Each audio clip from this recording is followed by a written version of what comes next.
Halo semua, jadi kembali lagi dengan channel YouTube saya, Freddy Barage. Jadi kali ini saya ingin membahas tentang persyaratan-persyaratan apa saja yang nanti akan diseleksikan pada calon paskibraka. Ini saya membuat di tingkat kecamatan. Jadi ditonton video ini sampai habis, jangan di skip karena ini info penting sekali untuk kalian semua yang ingin menjadi seorang paskibra.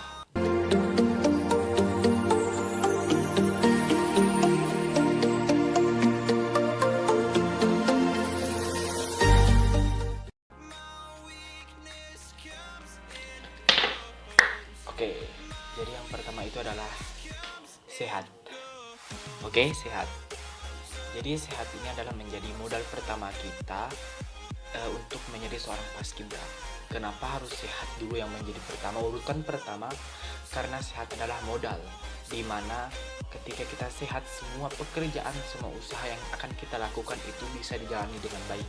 Jadi kesehatan jasmani modal yang utama. Ingat, ketika kalian misalnya saat nanti akan mengikuti seleksi, pastikan kalian itu sudah sehat, terlepas dari penyakit bawaan dari tubuh kalian. Maksud saya, misalnya kalian ada penyakit seperti penyakit tipes. Penyakit tipes ini kan dia tidak bisa mudah lelah. Jadi ketika kita mengalami penyakit ini, nanti tak ditakutkan saat latihan paskib itu, karena kan latihannya itu dikatakan berat. Jadi kalau misalnya nanti pas di latihan kita mengalami langsung drop seperti itu, jadi kan tipes seperti itu. Tipes ini tidak A few moments later. tipes ini itulah sakit sekali, diprediksi kapan akan datang, karena ketika tubuh kita sudah lelah, dia akan datang sendirinya. Jadi selain penyakit tipes, mungkin juga teman-teman ada penyakit seperti asma ataupun sesak napas. Jadi nanti di latihan paskib itu semuanya pasti membutuhkan energi atau tubuh kita yang benar-benar sehat. Jadi usahakan teman-teman semua yang ingin mengikuti seleksi, pastikan sudah sehat dulu, dan dari sekarang penting sekali menjaga kesehatan.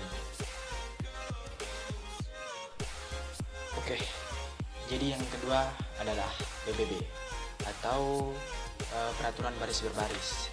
Jadi yang kedua ini, poin yang kedua adalah urutan yang paling penting juga, dimana kita nanti dituntut bisa menjalankan PBB itu dengan baik.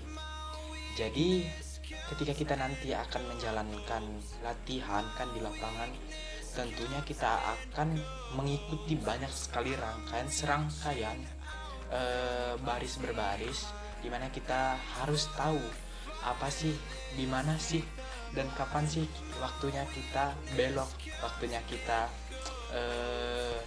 harus ke kanan atau ke kiri, mundur dan maju.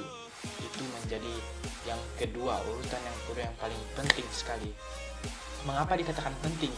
Karena paskibra ini kan identik dengan pasukan yang berjalan berbaris, di mana nanti mereka itu harus dengan sesempurna sekali kan, mereka menjalankan dengan iringan kaki, iringan baris berbaris yang bagus. Nah, yang paling banyak sekali juga saya dapatkan ketika mengikuti dulu seleksi kan teman-teman saya itu, mengapa paling penting sekali baris berbaris juga. Nanti di sana akan dites baris berbaris itu. Yang paling banyak dites itu ketika berjalan. Jadi di berjalan itulah kelihatan siapa yang bagus seperti itu, siapa yang rapi, siapa yang bisa seperti itu. Jadi disitulah kita nanti dilihat skill kita, di situ nanti dilihat gimana cara berjalan kita, luruskah atau tidak tangan kita, ataupun kaki kita serentak atau tidak serentak dengan irama tangan kita. Usahakan tangan dengan kaki seirama. Dan yang paling penting juga, ketika kita berjalan, tubuh kita jangan bagong.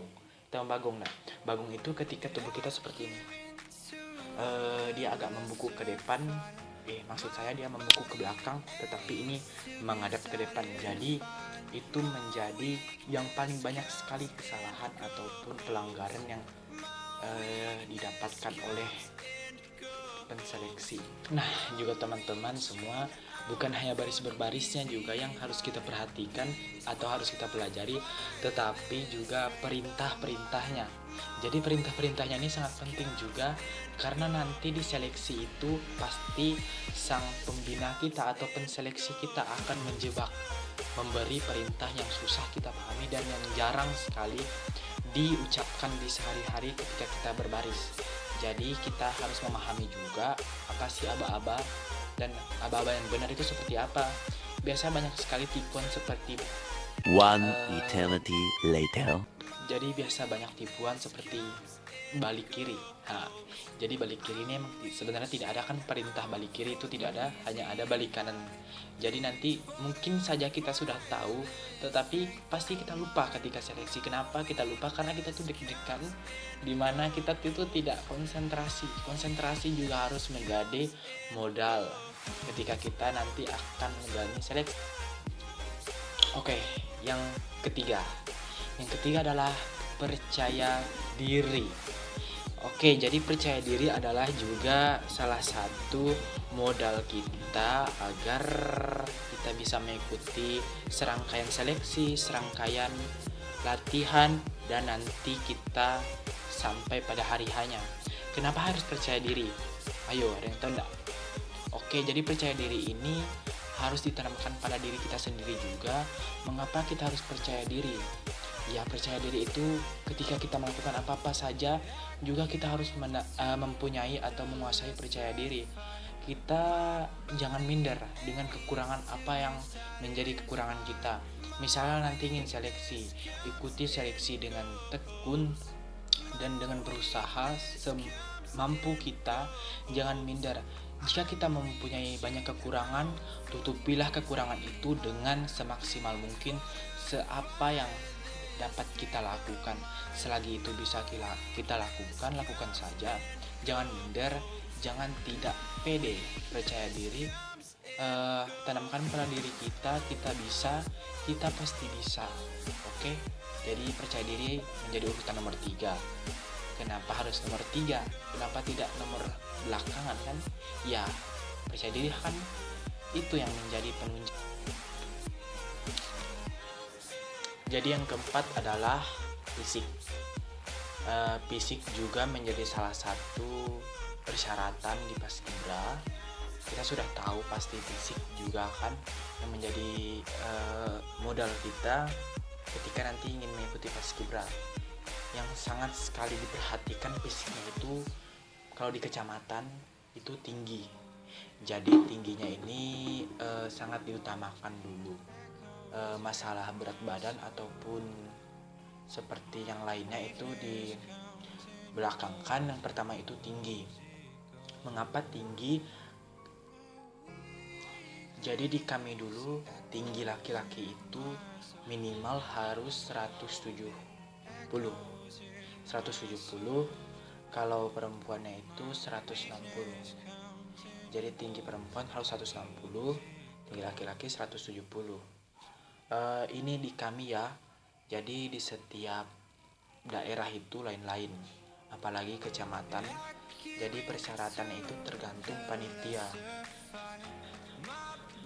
Oke, banyak yang nanya juga, jadi kelas berapa sih Kak yang boleh mengikuti seleksi Paskibraka tingkat kecamatan ini?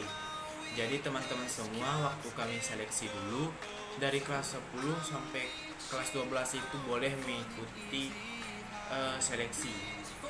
Jadi jawabannya boleh.